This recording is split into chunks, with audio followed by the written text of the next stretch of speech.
Good morning. Welcome to the Boardwalk Talks series brought to you by the Estuarium at the Dauphin Island Sea Lab. My name is Mendel Graeber. I am one of the educators here at the Sea Lab, and we are coming to you this morning from the beach that is south of the Dauphin Island Sea Lab. And hopefully we are going to have a good enough signal to keep our broadcast going. Sometimes we have a little trouble with our cell signal out here. And I have brought with me this morning to do a scavenger hunt. Some kids who have just been out scouring the beach looking for things to show you. And we will also be joined by my friend Dr. Ryan Moody, who is a snail researcher and might be able to answer some of our mollusc questions. We had some come up in part one of our scavenger hunt series. So Dr. Moody's going to try to answer those questions that were previously asked that I didn't have an answer for, and if we have any that come up this morning. So with that, we will start by showing you some of the things that we have just found in the last half hour of walking around on the beach.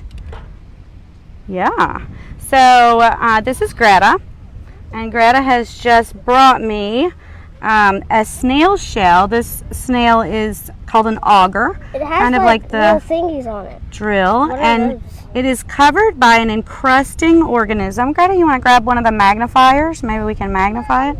It is covered by an encrusting organism called bryozoa, and can you put that over the shell, and maybe we can actually get that on the camera. Shh, wait till I point to you before you ask, okay?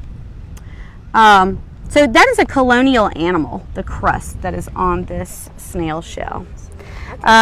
Someone picked this up. This is a dune plant that was uprooted, and if we turn a little bit and look at this, the dune plants here, you can see different kinds of grasses, and then some vines and some low-growing shrubs. This beach was re-nourished a few years ago, and the re-nourishment is where there is sand that is scooped up and brought and deposited on the beach. So the sand that was deposited here was scooped from about 5 miles south of Dauphin Island, and it was deposited here on the east end of Dauphin Island.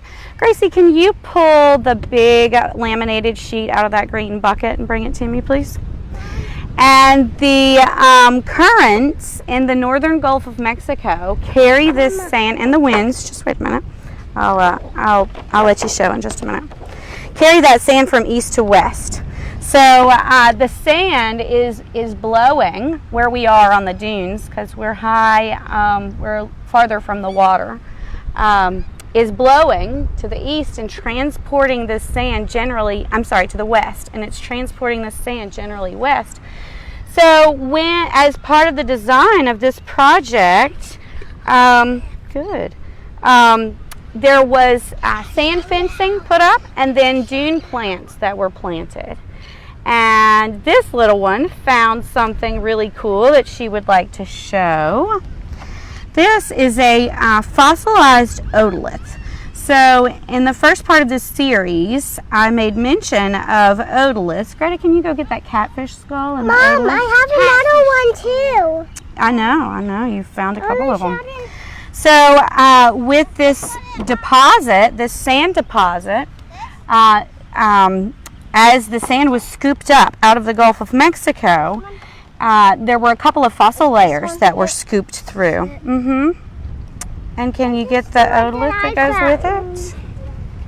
So these amber-colored otoliths are fossilized, and so they were deposited with this sand. Yeah, and this one is not fossilized. It came out of this catfish skull. So we showed a hardhead catfish skull in the first part of this series that was broken. You so showed it was in the crab class? Yeah. So it was hard to see why it was called a crucifix catfish, but you can see on this one I pulled out one that is that doesn't have the parts broken off. But the otolith here came out of the skull of this catfish. So these otoliths are ear stones. They're calcareous, free-floating structures in the skulls of fish, and they help the fish orient themselves to know whether they are upright, whether they're listing right or left. It helps them with their balance and helps them to orient themselves. So the fossilized otoliths are in this beach deposit that has had sand scooped up out of the Gulf and deposited here. You wouldn't necessarily find those on all of the beaches of the northern Gulf. And there are other fossils as well. So there are fossilized clams, mollusks, crab parts. We have some that we can show you, coral, so different kinds of fossils that we are pulling off of our beach that wouldn't necessarily be typical of all of the beaches in the northern Gulf. So we can come over here and show some of the things that we have been finding. Greta, can you look on this tray where we deposited the things that we found and see if you can find one of the crab? Thank you. Cards? The crab. Yeah, so this is a piece of fossilized crab. Mom, I found this crab part. Okay, so this is a crab part here. Mom, a piece of crab leg. Show the knife crab part. Yeah, I did. And so then we also have things that are not fossilized. This is real. So in the last broadcast, I was talking about cowries because it is a shell that a lot of people are familiar with, and I was comparing them and contrasting them with olives that we find commonly on this renourished beach. This is an olive, this is a cowrie. A couple of times in our last video I misspoke and called this, the olive, a cowrie. So I wanted to bring this out and show this is not something that we found on our beach today. I pulled this out of our collection in order to show this to you this morning. So I did pull a couple of things, but most of these things we just found. So we have not found any shark's teeth this morning. But I did find a few of these structures that are commonly mistaken for shark's teeth. These are the mouth parts of sand dollars. So they come together, the points of them. These don't come from the same sand dollar. They're different sizes, but just as an example to show you, they would come together, 5 of them, and the points would come together, and that would be what they would use to scrape algae or scrape their food up as they cruise along on the bottom looking for food. Mama, I have a question. Okay. How do sand dollars eat? Well, you know, I don't have, actually I do have a whole sand dollar here that I can show. So this is my beach in a box that I brought in case there were things that I wanted to reference, like a sand dollar, a whole sand dollar. So this is the top side of the sand dollar. If you turn it over, this is the mouth, and you can see these grooves here that lead to the mouth, these channels, ambulacral grooves. And the sand dollar, when it's alive, has lots of tiny, short little spines on it. If you look closely at a sand dollar, you can see where the spines were attached. Little circles that are hard to see. And it also has little suction cups that it can use to move around. And so it can use those to push food, little food particles, along these grooves and to its mouth. And so it does. A lot of people have trouble imagining this as, you know, an animal. So the animal part of this, these people sometimes call these shells, but it's quite different than a mollusk shell. So the mollusk, the soft part of the mollusk, is contained within its shell. for the most part. But with the sand dollar, the soft tissue parts kind of permeate through the hard test. And so this is an animal. When you find it on the beach, they are not very common on our beaches because they don't have a tolerance for low salinity water. And we have a lot of river water flowing into Mobile Bay, and then when it exits Mobile Bay, it turns west and flows along our beach. And so you get a lot of wait till I point to you and I'll tell you. Brackish water influence. So the sand dollars and sea stars that you might find on some beaches are not very common on our beaches. But if you do find them when you're at the beach, they will still feel kind of hard. So even the tissue parts of the sand dollar are, they don't give it kind of a soft feel. But just kind of to describe to you the animal, this is the mouth. They do have a complete digestive system, which means that they have a place where food goes in and then a place where food goes out. So after they have, what's left after they digest their food. So I think that kind of, it doesn't have a face, but to be able to point out that those parts of the digestive system, I think helps people see this as an animal. All right, so we've got some other neat things that we have found this morning, and then I also have some things that I can show you. So this is a little whelk. Did you want to show something that you found and ask about it? So I think this, here it is. Actually, Look, Mom. Look what it has on it. Look at it. So this one has a little bit of coral growing on it. This is a fragment of a clamshell, and it has a little bit of coral that has grown on it. Now, we don't have coral reefs here in the northern Gulf of Mexico off the Alabama coast. Is that some inside of it? Our water is a little cold for coral reefs to thrive, and we also have flowing out of Mobile Bay along with the river water. The river water carries a lot of sediment, so the water's kind of silty. And coral are animals, but the reef-building coral have within their tissues an algae, a symbiotic algae, that helps them grow and thrive, and that algae does not thrive in water that is silty, because the algae is, it relies on photosynthesis, and so in cloudy water it doesn't get enough sunlight penetration for photosynthesis. So this shell here that I started to show you is a kind of whelk, and we talked about whelk egg cases in the last broadcast. It was a different kind of whelk, but we were talking about whelk egg cases. So I wrote a list of questions that came up last time, and I said, well, I will consult somebody who might know the answers to these questions. So I am going to ask Dr. Moody to whether he can answer some of these questions for us, and he will answer those questions in the comments. So one of the questions from last time was about how many babies that a lightning whelk might produce in an egg case. So in each of these discs, there are babies that develop. Let's see. Oh, here it is. And so we have these egg cases are something that are can be found on our beaches.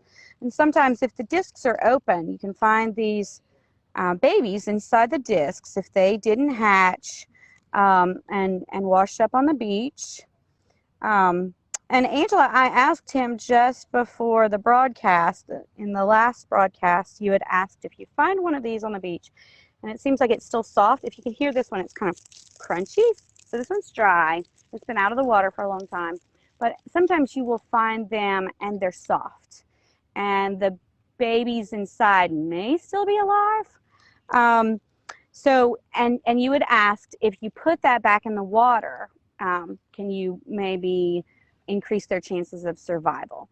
And my guess was that it would probably end up washing up on the beach over and over again. So I asked Ryan just before we started, if he, had kind of a difference of opinion about whether, it would end up washing up. And he offered the point that if it's a falling tide, if the conditions are just right, there's a chance that it might be carried back out.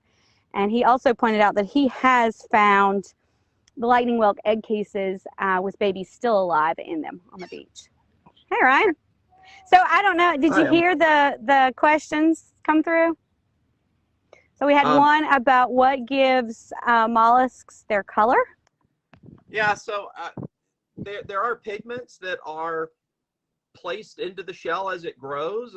There's ideas that in some species those are waste products that are disposed of in the shell as it's produced. So just like your bone is made up of minerals that are deposited to grow in your body, it's kind of the same thing that happens with a snail or any of the mollusc shells, except they're doing it outside the body. And so they can incorporate different colored pigments into that as they're growing. And that, depending on where they're added in, as the shell continues to grow, they're secreting. Here, let me show you right here. So if you look at, here's a large lightning whelk. See if I can figure out where it is. This whole edge of the shell is where new shell is added, and that's why you can see those lines along the edge. And so if you've got little points of pigment that are added, then and those the cells that are secreting the pigment move along that edge, you can get different designs in the shell. So I'm trying to hold this and my phone at the same time, but this is the edge right here where it grows. And so as it goes, you can see that the shell is going to continue to grow in this direction. And that's why you get that spiral shape to the gastropod shell. And in the clams that you're holding, you can see in a couple of those, you can see some of those growth lines as well. And in some places, you can even count those. In some species, you can count those much in the same way that you would the rings on a tree, where you have lots of growth during very warm periods where there's lots of food, and then the growth slows down when it's cooler, and you get growth lines. So down here where it stays pretty warm, I'm not sure if we're quite in a region for some species where you could count the lines, but it's not quite as useful as if you were to go up, along the East Coast where you have far more distinct seasons. So, and Ryan, another question we had is, why do lightning whelks, why do they open on the right and not the left? What's the difference? They open on the left. Or why do they open on the left and not the right? Yeah, so they're actually, it's fairly common. Most snails open up on the left-hand side. I'm sorry, the right-hand, now you have me doing it. On the right-hand side, it is a mutation that arose in this. So most of the other whelks in this family open on the right side. There was a mutation that arose in this particular lineage, and it just causes the body to twist in the opposite direction. It's not harmful to the animal, and so it's stuck around in this particular species. So when we say it opens on the left side, we point the apex of the shell, the part of it that is the oldest part, away and look at the opening. Because if you point it this way, I mean, that opens on the left side. So you need to turn the snail in the right way to figure out which is left and which is right. So if you compare these. Also, Ryan, I pulled out this one that has the outer part of the shell broken away, so you can see the growth in there. And Ryan, what about the top that you're pointing at? Yeah, I was just going to say, we always hold a shell like this and say this is the top and then there's the bottom, but really the animal moves like this. So that long extension, that's called the siphonal canal. That's really the front of the shell, and that's the rear of the shell. So if you're looking at the way the animal itself is oriented, it's really would move along in this direction like this. And Ryan, while we still have you, we had asked, or I had asked a question last time. How long does a lightning whelk live? Yeah, so getting ages is a little difficult. I did find some information on a closely related species on the Atlantic coast that you find in Georgia and Florida. It's the knobbed whelk, and they're pretty similar in their ecology. They will become, so let's start off with that. A lot of these are consumed in various places. People fish for them and eat them. A lot of mollusks are really tasty. They become sexually mature in males around 4 years and females at about 6 years. And the females, so the females can start laying eggs when they're a little bit smaller than this right here. This is a different one. I don't know if I can, let's see if I can put my phone down and show you these side by side. You can see there's quite a difference in size here. So probably when this one was about this large, it could begin laying eggs. So it takes a while before they can even start reproducing. There are reports of them living up to around 20 years. If I were to guess on something like this, I'd probably put it around a 12 to 15 year. These can get really large, and they grow really quickly when they're very small. So what's neat about a snail shell is if you look at this very top part, that's called the spire. This is essentially its little baby shell that just kept spiraling and spiraling. And you can see what it looked like. Well, of course, it keeps covering up the other whorls, but you can see what it looked like when it was a much younger snail. And they can grow pretty quickly when they're small. And you can see, though, that you got to cover a lot more area to do this extra whirl, we call them. The whirl is just one rotation around, you know, the spiral. But it takes a long, long time to add another whirl around the shell as it gets larger and larger. So if you find a very large lightning whelk, and they can get larger than the ones I just showed you, you're probably in the late teens, you know, in terms of age. They can live a while. And then the ones that Mendel is showing right now, those are the size that they will emerge from the egg cases. And I think she just had some. I don't have a little microscope here, some that are preserved that I collected a long time ago that do have the babies in them. And I typed into the comments a little earlier, you can have up to about 140 or so of those individual capsules that are strung together by one female. And she'll put about anywhere from 20 to 100 eggs in each capsule, but you're really only going to get around 8 to 12 hatchlings. And then to speak to the point of the ones that are washed. Total. Sorry? 8 to 12 from each capsule or total out of the whole string? No, for each capsule. But there's about 20 to 100 eggs that are laid in each capsule, but only about 8 to 12 of those little hatchling snails that you have in the petri dish are actually going to hatch. And then, of course, there's lots of things that like to eat them. So there aren't a huge number that are going to survive to maturity. But you're speaking earlier, you know, if you find them on the beach, if it's nice and wet, you can even hold those up to the light and you can see if there's little snails in there, and maybe even if they're crawling around. You know, if they're going to keep getting washed up on the shore, then they're likely to get dried out and the babies will die at that point. But you know, it's always worth a shot to try to get them back out into the water. And yeah, John, Ryan's screen is opposite, so that's why that was looking that way. So Ryan, thank you so much for joining us. We're going to see if we can identify a couple other things that we've picked up on the beach, and we made technology work. Thanks, Ryan. We'll try to get Ryan to come and do a talk, and we'll film him from down here. So let's see. Okay, here we go. All right, we figured it out. So hold on, Mendel. Let me rehook your microphone up. Okay, thanks. thanks for bearing with us as we. All right. So a couple of other things that I want to show you that we have here. Again, almost all of this that we have on this tray, the girls and I picked up just, within 20 minutes before we started streaming. Just these couple of things that I bring with me, and then my beach in a box. But one of the things that I wanted to show you is this sargassum that's washing up on our beaches right now. I've had some people comment on this. It is, I'm going to hold it up to my microphone and kind of crunch it so you can hear.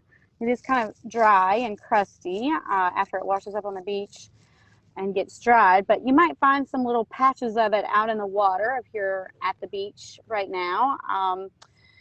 And this is sargassum. It is a brown algae, a seaweed. Seaweeds are algae that we call macroalgae. They're big enough to see with the naked eye as compared with the microscopic single-celled algae that's part of our plankton community. So seaweeds are macroscopic algae, and this sargassum is a brown algae that floats at the surface. It has these little balls, these little bladders that are full of air, and that causes it to float. These also commonly, you can see it on these little pieces that I pulled out, commonly have that encrusting bryozoa that I had already showed on a shell. So again, this is a colonial animal, the crust that is on these blades of the sargassum. And the sargassum floats at the surface in the Gulf of Mexico and in other places, but we're kind of talking about its role in the Gulf. Most of the bottom of the Gulf of Mexico is sandy bottom. There are some places where there is hard structure on the bottom of the Gulf, but it's mostly sandy. And so this provides a structural habitat for animals to hide among the floating mats of sargassum, attach themselves to it like the bryozoa. There are little shrimp and crabs that are adapted to living in sargassum mats. They have appendages and coloration. There are sargassum fish that are frog fish. People have been finding them on Dauphin Island's beaches or off of the beach, the sargassum fish, and asking about what those fish were. And so they look a lot like the color, and they have like little spots on them that kind of resemble and coloration that resemble the blades and the bladders of the sargassum. And then there are animals that utilize the sargassum when they're babies, like baby billfish, young sea turtles, baby sea turtles, and then when they get bigger, they will leave those sargassum mats. Sometimes they will, even though they're not necessarily living in the sargassum, they might feed around the sargassum or under the sargassum. So they might still utilize that sargassum as kind of a concentrated community. It's a place where animals concentrate in the Gulf of Mexico because it provides structure. And Ryan called sargassum nature's bubble wrap. I like that. I've never heard that before. So I brought this because this is something that can be found on our beaches, and I had a request from Mackenzie with our Mobile Mammal Stranding Network that we make a point of requesting that if you find parts of mammals, whether that is bone, this is a vertebra from a dolphin. So it is a single vertebra from the back of a bottlenose dolphin. And these can sometimes be found on our beaches. And I'll just make the point that it's not legal for you to possess anything that comes from a protected species. So marine mammals are federally protected. So you're not allowed to possess their bones or other parts. But we have a reporting network, our Mobile a mammal sighting network, and they are interested in data that is contributed by people who are going to the beach, and they, act as kind of eyes and ears out in the field. And so if you find something like this, they would wish for you to report that, and their phone number is 1-877-WHALE-HELP, and it is called Whale Help because sometimes mammals will wash up, they will strand alive. And so they definitely want to hear about those live strandings, and they will respond to those. But if an animal has washed up dead, they want to hear about those as well. And even if they are, it's not a carcass, it's not a full carcass, but even just parts, they would like to hear about those and potentially receive them if they, if you don't have a location that you can share. What are these shiny ones? Seems like those always come up whenever I look at the beach. These are called jingle shells, and I think I found one that was fossilized. So some of these shells are fossilized.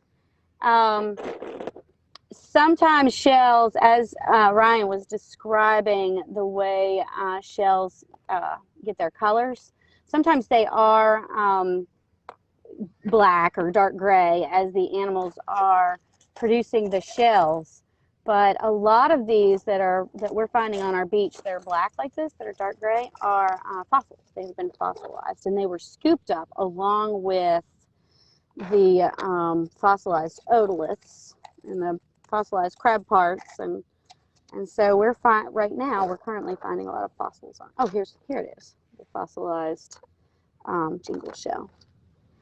And the last time we had talked about barnacles, and I pulled out the piece of driftwood that I have, thinking it might have barnacles on it, and I didn't find any barnacles attached to it, but there are some. I just found this on the beach, so there are some barnacles attached to this.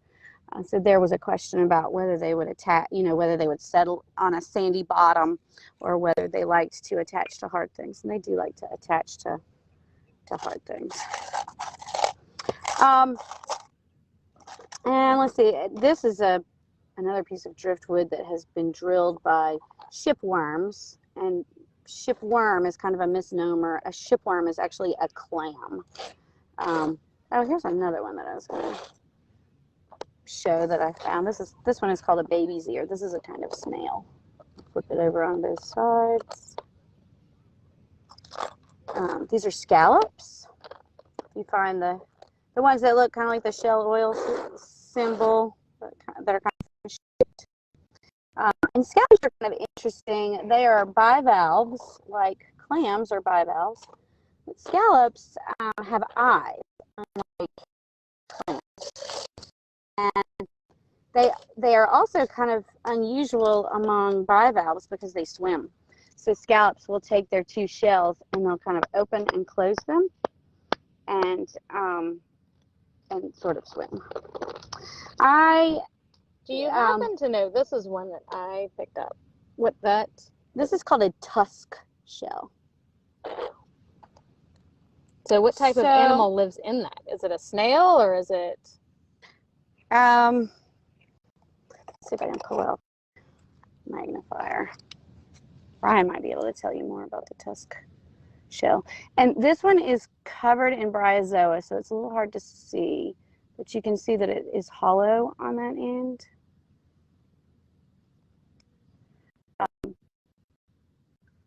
So you can see that one.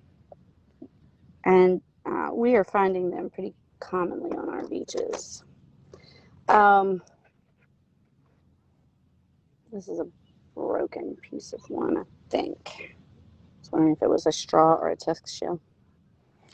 And then sometimes you get little fragments of things that, you may be curious about what they are. The girls pulled up a few of these, asking me what these are. These are you can hand me that one too, and I'll show you. But these are the connection points where two, these are different, where two clamshells come together. So it's called an umbo. So if I show it to you on this one, it's like that part that where the rest of the shell has been broken away, and that's what you're looking at right here and here. And then this is a bigger fragment of one. This came from a cockle shell, cockle clam.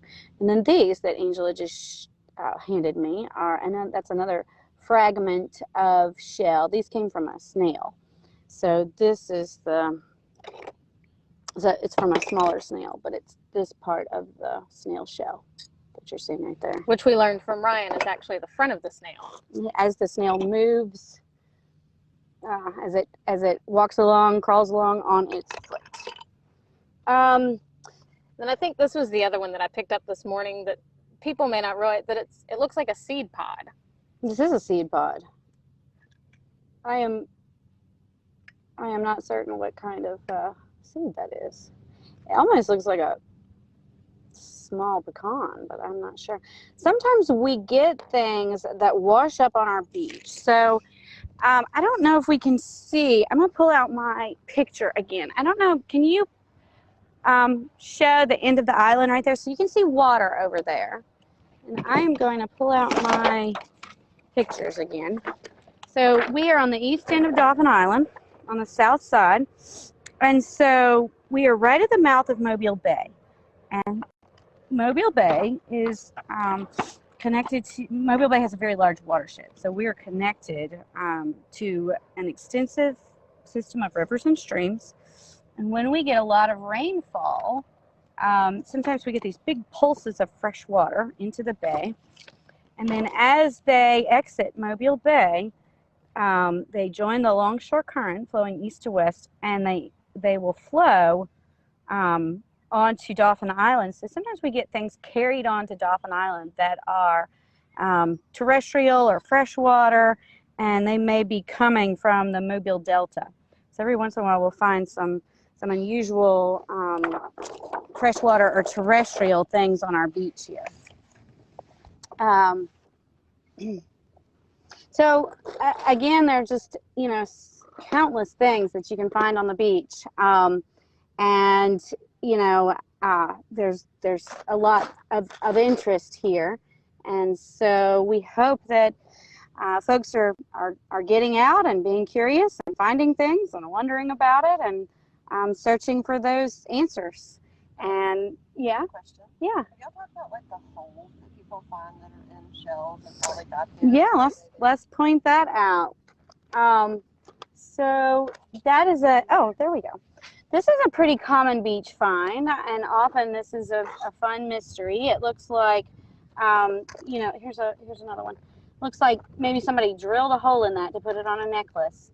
We have a couple of different snail species that are local and common here, that including the moon snail. This is a moon snail, and they drill holes in other animals' shells and eat the animals out of their shells. So the other one is the oyster drill, but we more commonly see the moon snail holes. So pretty common to find these out, you know, on the beach with these holes in them. And so if you are walking on the beach and you find these, now you know what happened to the animal. It got eaten probably by a moon snail, although it could have been by an oyster drill. So thanks for joining us. Thanks for bearing with us as we try something new with our technology. And thanks to Dr. Moody for joining us and for answering some questions. And we hope you will join us next time when we will be chatting with Dr. Carl Cloyd about